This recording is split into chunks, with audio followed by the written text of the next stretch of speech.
नमस्कार, मैं हूं आदित्य नामदेव और आज छत्तीसगढ़ का तीसरा बजट में इसलिए कह रहा हूं क्योंकि भारतीय जनता पार्टी सरकार 2023 में फॉर्म हुई थी। उसके बाद तीसरा बजट वित्त मंत्री ओपी चौधरी ने पेश किया। पहला बजट ज्ञान की बात की गई, दूसरी बात की गई प्रगति की, और तीसरा जो है वो संकल्प का आज नाम दिया गया इस बजट की थीम को। अलग अलग विषयों पर बहुत सारी चीजें हुई, यूथ के लिए बहुत सारी चीजें हैं, किसानों के लिए सबसे बड़ी बात है स्वास्थ्य क्षेत्र में बहुत सारी चीजों का परिवर्तन करने की कोशिश की गई। नए मेडिकल कॉलेजेस आए हैं, नर्सिंग कॉलेजेस की बात की गई। और 2000 जब छत्तीसगढ़ में पहली बार फॉर्म हुई थी उसके बाद 5,000 करोड़ से बजट आज बढ़कर 1,72,000 करोड़ का बजट हो चुका है। हमारे साथ बहुत सारे खास मेहमान हैं। मैं बिल्कुल समय जाया न करते हुए सीधा उनसे बातचीत करूंगा। डॉक्टर संदीप दवे साहब हैं मेरे साथ, एमडी हैं रामकृष्ण केयर अस्पताल के। सर, स्वास्थ्य के क्षेत्र में बहुत सारी चीजें दिख रही हैं, आपसे समझना चाहूंगा क्या इंपॉर्टेंट है। स्वास्थ्य के क्षेत्र में जो सबसे बड़ी चीज़ें हुई हैं कि उन्होंने बहुत सारी जगह 6 या 7 नए मेडिकल कॉलेज खोलने की बात की है, नर्सिंग कॉलेजेस खोलने की बात की है। ट्राइबल एरियाज़ में जो हमारे यहाँ हेल्थ व्यवस्था बहुत ज़्यादा चरमराई हुई थी, तो उसको सपोर्ट करने के लिए वहाँ पर सेंटर्स खोलने की बात की गई है। एक होम्योपैथी मेडिकल कॉलेज खोलना वो भी अपने आप में एक बहुत बड़ा कदम है। दूसरा, कैशलेस स्कीम में जो हमारे राज्य के कर्मचारी हैं उनको लाया गया है, उसके लिए 100 करोड़ का प्रावधान किया गया। पर एक चीज़ जो अखर रही है, जिस पे सरकार ने मेरे ख्याल से जिस पे एलोकेशंस की बहुत ज़्यादा ज़रूरत थी, वो आयुष्मान हेल्थ स्कीम है, जिसमें कि 1500 करोड़ लिखा है, लेकिन उसमें 1500 वो करोड़ पिछले साल भी 1500 करोड़ था और आप था। बढ़ना चाहिए था, क्योंकि आपने पिछले साल भी ओवरशूट किया है। आज भी 650 करोड़ के आसपास बकाया पड़ा हुआ है। और कहीं ना कहीं जो प्राइवेट अस्पताल हों चाहे सरकारी अस्पताल हों, उनका पेमेंट समय पे नहीं हो पा रहा है। और मुझे ऐसा लगता है कि एलोकेशन अगर बढ़ जाता तो डेफिनेटली ये जो क्राइसिस आती है, खास करके जो छोटे अस्पताल हैं जो इस प्रकार के स्कीम्स में ज़्यादा काम करते हैं, उनको ये प्रॉब्लम आगे चल के नहीं होती अगर बजट एलोकेशन प्रॉपर ध्यान दिया जाता है उसमें थोड़ा सा। स्टेट कैंसर इंस्टीट्यूट की बात की गई है बिलासपुर में, एआई टेक्निक से इलाज की बात की गई रायपुर के अंबेडकर अस्पताल में, कितना वाइबल देख रहे हैं सर? जो कैंसर अस्पताल है वो ज़रूरत थी बिलासपुर एरिया में, क्योंकि रायपुर के बाद में दूसरा बड़ा शहर, क्योंकि रायपुर में तो रीजनल कैंसर इंस्टीट्यूट ऑलरेडी है, एग्जिस्टिंग है, और कैंसर जिस प्रकार से बढ़ रहा है, सरकारी क्षेत्र में एक अस्पताल और होने की छत्तीसगढ़ को बहुत ज़रूरत थी। कार्डिक जो सेंटर हमारा है, एडवांस कार्डिक सेंटर जो डीके अस्पताल से अटैच्ड है, मेडिकल कॉलेज से अटैच्ड है, उसके भी स्टाफ और बाकी सब चीज़ों के लिए एलोकेशंस काफ़ी बढ़ाए गए हैं। तो वो भी दोनों चीज़ों की बहुत ज़्यादा ज़रूरत थी, क्योंकि कार्डिक भी इकलौता हमारे पास में एक ही है। दूसरा एक और आपने जो पूछा, एआई सेंटर्स की बात कर रहे थे यहाँ में, एआई अभी बहुत टाइम लगेगा। हेल्थ सेक्टर में डेफिनेटली मुझे लगता है कि अभी समय लगेगा, हम को वेट करना पड़ेगा, देखना पड़ेगा। एआई उतना ज़्यादा अभी प्रभावी नहीं होगा, बट आगे चल के अगले अभी 2-3 साल 4 साल और लगेंगे एआई को हेल्थ सेक्टर। कितना बेहतर देख रहे हैं बजट, खासतौर से स्वास्थ्य व्यवस्था को देखकर? बजट में मैं अगर मुझे 10 में से अंक देना होगा तो मैं 7, 6.5, 7 से ज़्यादा नहीं दे पाऊंगा। ठीक। कुलदीप दुबे साहब हमारे साथ हैं, प्राचार्य हैं सेंट विंसेंट वैलिटी कॉलेज की, उनसे ही मैं बातचीत करूंगा। उच्च शिक्षा बहुत महत्वपूर्ण है, एजुकेशन डिपार्टमेंट वैसे भी बहुत महत्वपूर्ण होता है, मेडिकल और एजुकेशन दोनों सेक्टर। इसमें मैं जो देख रहा हूँ, अबूझमाड़ जैसी जगहों पर एजुकेशन सिटी की बात हम कर रहे हैं, ऐसे घोर नक्सल प्रभावित इलाके जहां बच्चों को पढ़ाई तक नसीब नहीं होती, वहां इस प्रकार के इंस्टीट्यूट, और क्या कुछ खास देख पा रहे हैं? आदित्य जी, जैसा कि आपका टैगलाइन है विकास का बजट, मुझे ये उच्च शिक्षा, ओवरऑल शिक्षा के क्षेत्र में अगर मैं देखूं तो ये बजट मुझे बहुत ही शानदार और बहुत अच्छा विकास का बजट दिख रहा है, जिसमें न केवल बेसिक लेवल पे आंगनबाड़ी से लेके विवेकानंद स्कूल्स में जो मॉडर्न स्कूल्स की बात की गई है, बेस से लेके ऊपर तक, और उच्च शिक्षा के क्षेत्र में नए कॉलेजेस खोलना, यूजीसी के लिए अलग से फंड देना, इसके अलावा लाइब्रेरी में, इंफ्रास्ट्रक्चर के अलावा लाइब्रेरी में बुक्स के लिए करना, और बहुत सारे नए कॉलेजेस के ऊपर काम चल रहा है। तो मतलब इसमें मुझे लगता है कि काफ़ी ध्यान शिक्षा के क्षेत्र में, उच्च शिक्षा के क्षेत्र में दिया गया है। मैं काफ़ी संतुष्ट हूँ इस बजट से और उम्मीद करता हूँ कि इससे आने वाले दिनों में प्रदेश की उच्च शिक्षा और आगे जाएगी और आगे बढ़ेगी। यूजीसी से के लिए जो फंड एलोकेट किया गया है अलग से, ये काफ़ी हेल्प करेगा रिसर्च सेंटर्स के लिए और बड़े बड़े विश्वविद्यालयों के लिए। और जहां नया रायपुर को लेकर सरकार बहुत कंसर्न है सर, नए रायपुर में बहुत सारे नए इंस्टीट्यूट आने की बात की जा रही है, उनको सस्ती रियायती दरों पर जमीनें भी सरकार दे रही है। कितना, क्योंकि अब रायपुर में डेवलपमेंट के लिए अब कुछ जगह बची नहीं, नए रायपुर आपको जाना ही पड़ेगा, बड़े इंस्टीट्यूट आएंगे उनको बड़ी जगह आपको देनी ही पड़ेगी, उसके लिए भी बात इस बजट में की गई। जी, बिल्कुल सही। अगर नए जगह में आज के डेट में हम कुछ बड़ा चीज़ खोलना चाहते हैं तो रायपुर ऑलरेडी नया राजधानी में मेरे ख्याल से IIM है, इसके अलावा IIIT है ना। तो ये बड़े इंस्टीट्यूट, लॉ यूनिवर्सिटी वहाँ पे नेशनल लॉ यूनिवर्सिटी है। तो जितने बड़े इंस्टीट्यूट खुल रहे हैं वो ऑलरेडी नए रायपुर में है, और अच्छा डिसीजन है ये मेरे ख्याल से, क्योंकि अगर अपन विकास के लिए जहाँ से एयरपोर्ट और सभी सुविधाएं पास हो, ऐसा अगर हम देखेंगे तो निश्चित तौर पे नया राजधानी पे ही ये खुल सकता है और रायपुर में कई जगह नहीं। नेहा जी भी मेरे साथ है। नेहा जी, महिलाओं के लिए क्या कुछ खास है, क्योंकि अधिकतर कई विषयों पर हम लोग सरकार को कोसते भी हैं कि ये ठीक नहीं हुआ, वो ठीक नहीं हुआ, लेकिन आज के बजट में क्या कुछ खास नजर आ रहा है जो महिलाओं के लिए बेहतर होगा? इस बार बहुत समय के बाद में ऐसा हुआ है कि जब हम महिलाओं के लिए जो बजट देख रहे हैं उसे देख करके चेहरे पे मुस्कान है।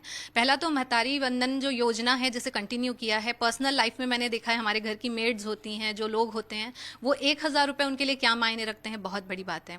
मातृ वंदना योजना की मैं एक पर्सनल चीज़ मैं शेयर करना चाहूँगी कि हमारी कैटेगरी के लोग भी, मैं अपनी फ्रेंड की ही बात करना चाहूँगी कि जब हस्बैंड नहीं होते हैं और उन्हें हॉस्पिटल जाना होता है तो वो कैब करने के बजाय ऑटो या टोटो लेती हैं ताकि वो थोड़े से पैसे बच सकें। तो ये जो मातृवंदना योजना है ये तो बहुत ही ऐसा लग रहा है कि ना केवल निचले स्तर की परंतु हर एक महिलाओं के लिए एक बहुत ही अच्छी बात है। लेकिन जो सबसे अच्छा मुझे देखकर लगा वो है हमारी रानी दुर्गावती योजना, क्योंकि आज भी हम भारत में किसी भी क्षेत्र में चले जाएं, सबसे बड़ी बात यही होती है कि स्कूल तक तो जैसे तैसे जो माता पिता होते हैं वो पढ़ाई करा लेते हैं, लेकिन स्कूल के बाद उनके पास एक बहुत बड़ा फैसला होता है कि जो पैसे उन्होंने बच्चियों के लिए बचा कर रखे हैं या तो वो पैसे उनकी पढ़ाई में खर्च कर दें या वो उनकी शादी के लिए रखें। और अक्सर ऐसा होता है कि शादी को ज़्यादा महत्व दिया जाता है भारतीय स्थिति के अनुसार। तो आज जो ये योजना रानी दुर्गावती योजना जो चलाई गई है, ये योजना जो है इतनी सुदृढ़ की जा रही है लड़कियों की स्थिति को कि आने वाले समय में मुझे एक लाइन समझ में आ रही है कि हमारी जो सरकार है उसने महिलाओं को सशक्त नहीं किया है, बल्कि महिलाओं के द्वारा छत्तीसगढ़ राज्य को सशक्त करने की ये योजना जो है मुझे नजर आ रही है। बहुत ही खुश हैं हम इस योजना। रितिका जी, 18 से 23 के बीच में सरकार लाने के लिए लड़ते थे, अब सरकार आ गई, पार्षद भी अब बन गई है, अब जनता को जवाब देना है, क्योंकि जनता आएगी पूछेगी भाई अब सरकार तो हमने ला दी, आपको पार्षद भी बना दिया, क्या कुछ है जो बताएंगी आप? बिल्कुल, देखिए हमने बोला था हमने बनाया है हम ही संवारेंगे, और इस तारतम्य में आप देख सकते हैं हमने एक संकल्प उठाया है और ये संकल्प हम जल्द पूरा करने वाले हैं। आप देख लीजिए हर सेक्टर में हमने चिंता व्यक्त की है, चाहे वो किसान हो, युवा हो, महिलाएं हो, और सभी के लिए यहाँ तोहफा तैयार किया गया है। समग्र चिंतन का ये जो संकल्प हमने लिया है और हम बिल्कुल संवार रहे हैं, चाहे वो हमारी रानी दुर्गावती के रूप में आज ये योजना आई हो जो बहनों के लिए एक नई योजना है। 18 वर्ष की बहनों को आने वाले समय में जो हम बेटी बचाओ बेटी पढ़ाओ का नारा देते हैं उसके लिए ये मजबूती लाने का एक बहुत बड़ा बीड़ा है। और कहीं ना कहीं महिलाओं के लिए 50% जो छूट हमको मिल रहा है रजिस्ट्री में, तो ये भी हम बहनों को सशक्त करने का एक नया मार्ग है। महतारी सदन 250 महतारी सदन के लिए 75 करोड़ तक का जो राशि स्वीकृत की जा रही है, ये सब कहीं ना कहीं हमने बनाया है। हम ही संवारेंगे वाले कॉन्सेप्ट पे वर्क करी है सरकार, और आने वाले समय में पुनः हम अपनी सरकार बनाएंगे, इसी बहुमत के साथ बनाएंगे और अच्छे रूप में बनाएंगे। और भारत में जो हम कांग्रेस मुक्त का नारा लेकर के चल रहे हैं, आप जल्द उसको देखने वाले हैं। थोड़ा सा इस पे आपकी जो बात है उसको आगे बढ़ा रहा हूँ। एक आज मेरी अदिति जी से बात हुई थी, अदिति चौधरी जी से, उनका साफ तौर पर कहना था कि जो पूरा बजट है उसमें एक ही चीज मुझे बहुत अच्छी लगी, वो है कि अब महिलाओं के नाम से रजिस्ट्री अगर होगी तो 50% उनको उसमें छूट मिलेगी। मतलब ठीक बात है कि भाई वीरेंद्र जी अपनी पत्नी के नाम से, भले वो बाद में वीरेंद्र जी बोले तुम घर से निकल जाओ, मैं हूं अब तो मालकिन, हो सकता है, लेकिन महिलाओं के सशक्तिकरण के लिए बहुत जरूरी है। बिल्कुल बहुत जरूरी था। कहीं ना कहीं पहले क्या था, हम पुरुषों को महत्व देते थे, कहीं ना कहीं हमारी सोसाइटी में पैटर्नल ज्यादा मजबूती से था। पर जब से मोदी जी आए हैं तब से मातृशक्ति मजबूत, निरंतर मजबूत हो रही है, जो कि शोषित पीड़ित रहा करती थी। एक टाइम पे उनको मारा पीटा भी जाता था, भगाया जाता था, जलाया जाता था, दबाया कुचलाया जाता था, और आज उनके नाम से घर का होना, उनके नाम से रजिस्ट्री का होना, ये संकेत है कि महिलाओं को सशक्तिकरण की आवश्यकता थी, और इस ओर हमारा सरकार निरंतर बढ़ रहा है। वीरेंद्र जी हैं मेरे साथ, शिक्षक भी हैं और प्रतिनिधित्व भी करते हैं शिक्षकों का। शिक्षा विभाग के लिए क्या कुछ खास दिख रहा है? आज की बजट में प्रदेश के जो कर्मचारी और अधिकारी हैं काफ़ी खुश और प्रसन्न हैं। वो इसलिए हैं क्योंकि बहुत पुरानी हमारी मांग थी कि कैशलेस चिकित्सा सुविधा, उसके लिए सरकार ने 100 करोड़ का अलग से बजट रखा है। पहले जो जटिल प्रक्रियाएं थी उससे जो है उस निजात मिलेगा और इससे प्रदेश के जितने भी शिक्षक परिवार उन्होंने राहत विद्यालय बनाया जाएगा और विवेकानंद उत्कृष्ट विद्यालय के रूप में लगभग जो है 150 विद्यालय जो है मॉडल स्कूल के रूप में तैयार किए जाएंगे। और सबसे महत्वपूर्ण जो विषय है ये है कि जो ट्रैवल एरिया है खासकर जुगरगुंडा और अबुझमाड़ में, वहाँ पर जिस तरीके से एजुकेशन हब जो विकसित किया जा रहा है उससे जो ट्रैवल एरिया के बच्चों को बहुत अच्छा शिक्षा मिलेगी। तो ओवरऑल बजट यदि देखा जाए तो बहुत ही अच्छा बजट है। इसके लिए मैं माननीय मुख्यमंत्री जी को, वित्त मंत्री जी को और चिकित्सा मंत्री जी को बहुत बहुत आभार व्यक्त करता हूं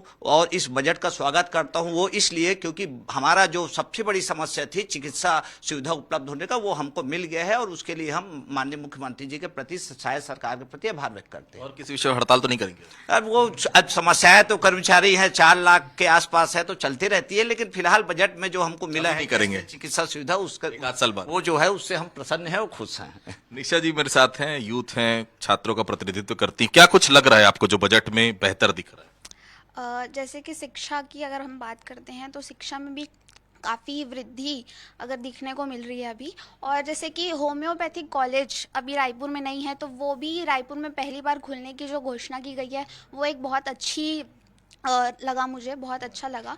इसके अलावा अगर हम देखें नालंदा परिसर में करियर काउंसलिंग जैसी चीज़ों को आगे बढ़ाया जा रहा है और अलग अलग प्रकार की जो शिक्षा में जैसे आईआईटी कॉलेजेस हो गए और जैसे अभी आप बात कर रहे थे नया रायपुर में जो भी नए अभी चीज़ें जो आ रही है शिक्षा को लेके वो खुलने का मतलब एक प्रयास जो कर रही है सरकार, वो बहुत ही अच्छी चीज़ है। इसके अलावा अगर हम महिलाओं का देखें तो वो 50% वाली जो बात रही है वो भी मुझे बहुत अच्छा लगा कि महिला सशक्तिकरण को आगे बढ़ाया जा रहा है। और बहनों के लिए जो 18 साल के बाद उनको जो 1.5 लाख रुपए देने की जो बात करी गई है बजट में, वो भी एक बहुत ही अच्छी प्रावधान जो है जारी किया गया है। आप 18 साल की हो गई हैं? जी। तो अच्छा तो नहीं लगा कि 18 साल पहले नहीं होती तो कभी 1.5 लाख रुपए मिल जाते? कृतिका जी बिल्कुल नहीं, मुझे इस चीज़ का मतलब एक गर्व भी है कि अगर मुझे नहीं तो अभी ये चीज़ निकल के आ रही है तो जो सक्षम नहीं होते हैं उनके लिए बहुत ही अच्छी बात है। जसप्रीत जी, चैम्बर ऑफ कॉमर्स बहुत महत्वपूर्ण चीज है। सबसे बड़ी बात है व्यापारी सबसे ज्यादा नजर बनाए रखते हैं, यार किधर कम हो रहा है, किधर ज्यादा हो रहा है, क्या मिल रहा है, क्या नहीं मिल रहा है, क्या दिख रहा है इस बजट? सबसे पहले तो मैं माननीय वित्त मंत्री जी का धन्यवाद इसलिए करना चाहूंगा कि पिछले बजट के दौरान उन्होंने छत्तीसगढ़ चैम्बर ऑफ कॉमर्स के लिए 5 करोड़ रुपए का प्रावधान किया था और अभी हम लोगों को नए रायपुर में उसके लिए जमीन मिल गई है। और इस बार अगर आपने देखा हो तो उन्होंने बजट में बस्तर चैम्बर ऑफ कॉमर्स के भवन की स्वीकृति दी है। तो इससे कहीं ना कहीं व्यापार और सरकार के बीच में विश्वास बढ़ने का काम एक है। दूसरा, अगर आप बजट को पूरी दृष्टि से देखें आप तो इंफ्रास्ट्रक्चर डेवलपमेंट में 9450 करोड़ रुपए का बजट आया है। उद्योग विभाग का बजट 284 करोड़ से बढ़ के 775 करोड़ रुपए का हो गया है। आप अगर देखें तो मुख्यमंत्री एआई मिशन, मुख्यमंत्री स्टार्टअप मिशन, मुख्यमंत्री अधोसंरक्षण मिशन, यानी ये सारे काम जिस दिशा में इंगित कर रहे हैं ना कि आगे ये जो बजट है, मैं जो अभी सेंट्रल बजट आया था उस समय भी मैंने किसी टीवी में कहा था और आज भी मैं कह रहा हूं कि अब जो बजट बन रहा है, पहले के बजट बनते थे चुनाव को ध्यान में रख के, लोक लुभावने बजट जिनका अंततः प्रभाव जो पड़ता था वो समाज के ऊपर और व्यापार के ऊपर पड़ता था। जब बजट आता था तो प्रतिक्रियाएं जरूर पॉजिटिव आती थी पर लॉन्ग टर्म में उसका हमारे को नेगेटिव इफेक्ट दिखता था।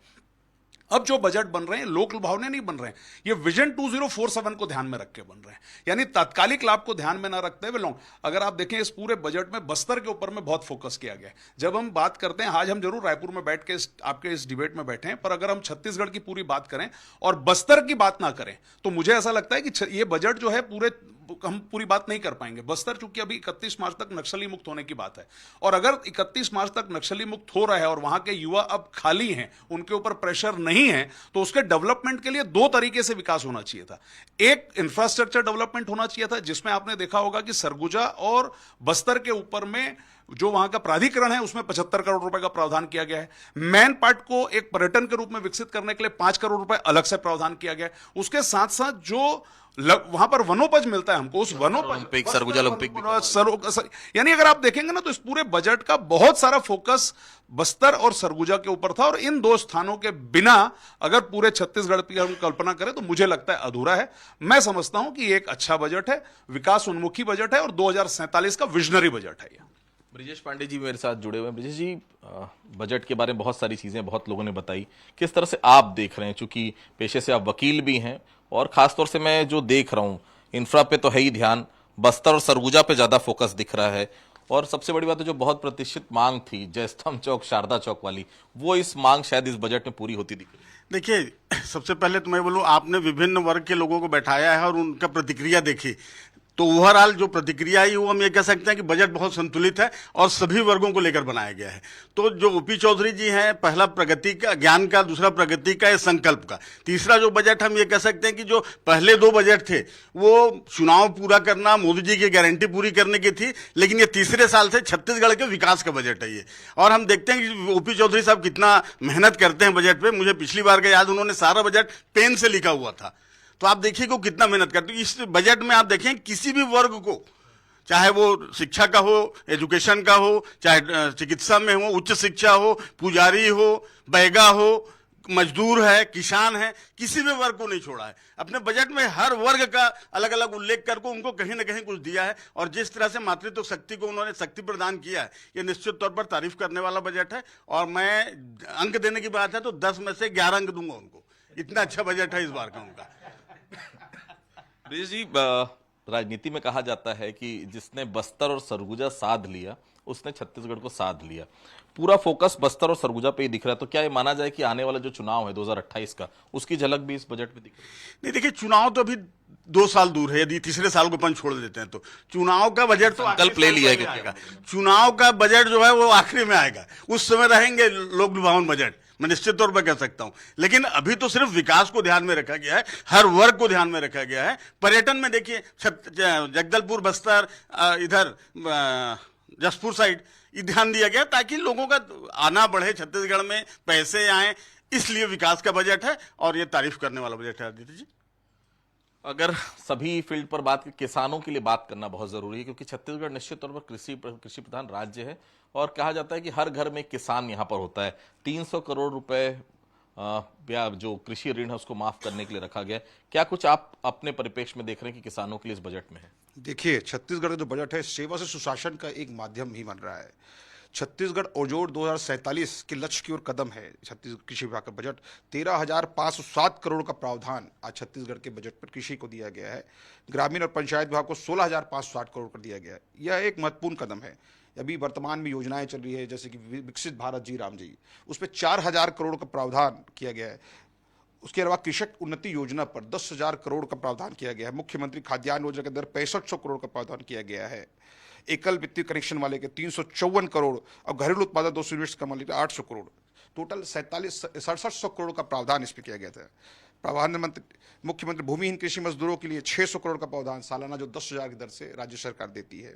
गन्ने के समन्वय के लिए 60 करोड़ का और ब्याज मुक्त ऋण उपलब्ध कराया गया। जैसे कि हमारे साथियों पैनलिस्ट ने कहा कि बस्तर और सरगुजा महत्वपूर्ण है चुनाव के। आज सरगुजा और बस्तर के कृषि समन्वयन के लिए, उत्थान के लिए 100 करोड़ का प्रावधान राज्य सरकार ने बजट में रखा है। निश्चित ही यह राज्य सरकार की स्पष्ट नीति, राज्य सरकार की स्पष्ट नीति किसान अन्नदाताओं को लाभ ही दे रही है। रविंद्र जी, मेरा एक सवाल था, चूंकि धान में हमको इतना पैसा 21 क्विंटल ले रही है सरकार, इसके बाद 3100 रुपए भी दे रही है। धान उपजा के छत्तीसगढ़ की जो धरती है वो पानी कहीं ना कहीं उससे पूरा खत्म होते जा रहा है। ऐसा लगता है कि दूसरी फसलों पर भी थोड़ा सा जाना चाहिए, क्योंकि धान आप जानते हैं सबसे ज्यादा पानी अगर कोई फसल लेती तो धान लेती। जी, निश्चित ही। अभी देखिए, जल संवर्धन के लिए जीराम जी में भी जल संवर्धन का समाहित किया गया है। और जैसा कि आप जानते हैं 5,000 से ज़्यादा जलाशयों के लिए केंद्र सरकार भी निमित है। मुख्यतः आज जल संवर्धन बहुत ही आवश्यक है। 115 सिंचाई परियोजनाएं जो बंद हो गई थी, आज राज्य सरकार 115 सिंचाई परियोजनाओं को फिर पुनः जीवित कर रही है, जिससे उत्पादन और निश्चित ही उत्पादन में वृद्धि होगी और अन्नदाताओं को लाभ होगा। यह केवल धान के लिए नहीं है, सारी किस्म की फसलों के लिए है। तो 115 सिंचाई योजनाओं को पुनः जीवित करना यह सरकार का कार्य को सारे की एक तरह से उनकी प्रेरणादायी बोल सकते हैं। और स्पष्ट नीति है हमारे सरकार, राज्य सरकार की, विष्णुदेव साय सरकार में स्पष्ट नीति और मजबूत कदम लेती है। बिल्कुल। एक सेकंड राउंड इस पे मैं जरूर चलूंगा सर। सजेशंस की मैं बात करूंगा, हो गया जिस सब लोगों ने अपनी अपनी बात रख दी, किसी ने फायदे गिनाए, किसी ने सजेशन दिया। आपकी तरफ से क्या सजेशन है, क्या बेहतर और आने वाले बजटों में किया जाना चाहिए? सर मेडिकल कॉलेजेस खुल रहे हैं, बहुत अच्छी बात है, क्योंकि मेडिकल कॉलेजेस ज़रूरी हैं। ज़रूरत से हमको डॉक्टरों की कमी है हमारे देश में। पर मेडिकल कॉलेज में फैकल्टीज़, जो पढ़ाने वाले चिकित्सक हैं, उनकी कमी हो रही है। उसको दूर करने के लिए क्या कदम सरकार उठाई, इसको नेक्स्ट बजट के पहले या इसी साल हमको सोचना चाहिए और इस पर विचार करना चाहिए कि हम किस तरीके से इस प्रॉब्लम को सॉल्व कर सकते हैं। मैंने पिछले साल भी आपके ही कार्यक्रम में शायद बोला था कि जो प्राइवेट में चिकित्सक है उनका उपयोग आप करिए। हर कोई अपनी अपनी फील्ड में मास्टर है, आप उनका उपयोग क्यों नहीं कर रहे हैं? आपके छत्तीसगढ़ में इतने चिकित्सक प्राइवेट सेक्टर में बैठे हैं, हर जगह जहाँ पर भी है, जहाँ पर भी आप मेडिकल कॉलेज खोल रहे हैं, इनका उपयोग किया जाना चाहिए, जिससे कि फैकल्टी और जो हमारी गुणवत्तापूर्ण चिकित्सा शिक्षा है, जिसमें गुणवत्ता बहुत इंपॉर्टेंस रखती है, तो उसके लिए ज़रूरी है कि आप शिक्षा में, चिकित्सा शिक्षा में शिक्षकों का भी समाधान खोजें। एक छोटा सा सजेशन। आदित्य जी, जैसा कि हम जानते हैं कि NEP 2020 में एजुकेशन का पूरा मीनिंग चेंज हो गया है। There was a day when the meaning of class education was classroom studies. Nowadays the meaning of education is overall development of the personality. तो मैं ये उम्मीद करूंगा आने वाले समय में शासन से कि जिस तरह से कुछ प्राइवेट सेक्टर्स हैं, प्राइवेट कॉलेजेस हैं, वहाँ इंग्लिश मीडियम में बच्चों को पढ़ाया जाता है और ओवरऑल पर्सनालिटी डेवलपमेंट की बात की जाती है। इसी तरह कुछ सेंटर ऑफ एक्सीलेंस कॉलेज का कुछ इसमें आया है अभी के बजट में, लेकिन अगर कुछ हर डिस्ट्रिक्ट में कुछ सेलेक्टेड कॉलेजेस को सेलेक्ट करके वहाँ इंग्लिश मीडियम की अगर बच्चों को एडमिशन देके इंग्लिश मीडियम में वहाँ शिक्षा दी जाए और मॉडल कॉलेज की तरह उनको डेवलप करके जो फैसिलिटीज़ प्राइवेट कुछ सेलेक्टेड प्राइवेट कॉलेजेस में ही मिल पाती है, वो अगर वो वहाँ पे दे सके आने वाले समय में, तो बेहतर मेरे सजेशंस। डेफिनेटली बहुत ही, जैसे हमने देखा, सारी योजनाएं हैं बच्चियों के लिए हैं जो 18 वर्ष पार करती हैं, फिर शादीशुदा महिलाओं के लिए हैं, गर्भवती महिलाओं के लिए। एक छोटा सा सेगमेंट है जो मैं अपने ऊपर रखना चाहूंगी कि ये सेगमेंट छूट रहा है। अगर जिन बच्चियों की शादी नहीं हुई हैं और एक लंबे समय तक अगर वो रह रही हैं बिना शादी के, अगर 20-30 की एज में अगर वो हैं, तो उन महिलाओं के लिए अगर इस तरह की कोई योजना चलाई जाए, चाहे उनको स्किल डेवलपमेंट, चाहे रोजगार, चाहे इस प्रकार की कोई चीजें करी जाए, तो ये एक सेक्शन मुझे लग रहा है जो मिसिंग है। अगर हम ये फिल कर दें तो आई वुड से कि 100% महिलाओं के लिए ये पूरा हो जाएगा। कोई सजेशन तो क्या दूंगी मैं, क्योंकि हमारा सरकार निरंतर अंतिम पंक्ति के अंतिम व्यक्ति तक पहुंचने के लिए बेहतर की गुंजाइश होती है हर समय। बेहतर तो बिल्कुल कर रहे हैं, हमारी पूरी कॉन्सेप्ट क्लियर है। हमने लाइन बाय लाइन, हमने देखो ज्ञान को लाया, प्रगति को लाया, आज संकल्प आ रहा है, धीरे धीरे सारी चीजें हमारी प्लानिंग पे है। तो मुझे नहीं लगता कि सजेशन की जरूरत है। ऊपर जो बैठे हुए लोग हैं, चाहे मोदी जी हो, चाहे साये जी हो, चाहे हमारे वित्त मंत्री जी हो, OP चौधरी जी हो, सभी स्किल्ड हैं और सभी चिंतन कर रहे हैं और धीरे धीरे आप देखिएगा सारे काम होते जाएंगे। छोटा सजेशन। मोदी की गारंटी के तहत जो है जन घोषणा पत्र में स्पष्ट उल्लेख किया गया था, जो विजय बघेल जी ने किया था, जो घोषणा समिति के जो अध्यक्ष थे, वित्त मंत्री जी जो है OP चौधरी जी उस समय थे, उन्होंने भी वीडियो बनाया था कि जो राशि जो आपका महंगाई भत्ता का है जो 19 से लंबित है, उस राशि को हम GPF में जमा करेंगे। तो मैं माननीय जो आने वाले समय में वीरेंद्र बुद्धवे जी बोल रहे हैं ठीक कि जो है मुख्यमंत्री जी से यही निवेदन करूंगा, वित्त मंत्री जी से, कि अगली बार जो है उसमें GPF के खाते में जो कहा था उन्होंने उसको जमा करें। तो देखिए, अलग अलग तरह के सजेशंस आए हैं। कुछ लोगों ने बजट को बहुत बेहतर बताया, कुछ ने बेहतर की कोशिश में भी कुछ चीजें बताई कि और बेहतर किया सकता है, कुछ और पॉइंट्स उसमें एड ऑन होने चाहिए थे। कुल मिलाकर देखिए, बजट प्रस्तुत हो चुका है। 2024, 2025, 2026 तीसरा बजट था इस सरकार का, OP चौधरी ने प्रस्तुत किया। हो सकता है कुछ चीजें और करनी बाकी हो, निश्चित तौर पर बाकी है। जो हड़ताल पे जो लोग हैं, रसोईया संघ है, इसके अलावा भी अलग अलग तरह की हड़ताल चल रही है, उनके बारे में भी निश्चित तौर पर सोचा जाना चाहिए। पुलिस कर्मियों के बारे में निश्चित तौर पर सोचा जाना चाहिए। उम्मीद है आने वाले 2 साल अभी बचे हुए हैं, कुछ बेहतर और दिखाई देगा। तो फिलहाल खास पेशकश में इतना ही। मुझे दीजिए इजाजत। धन्यवाद।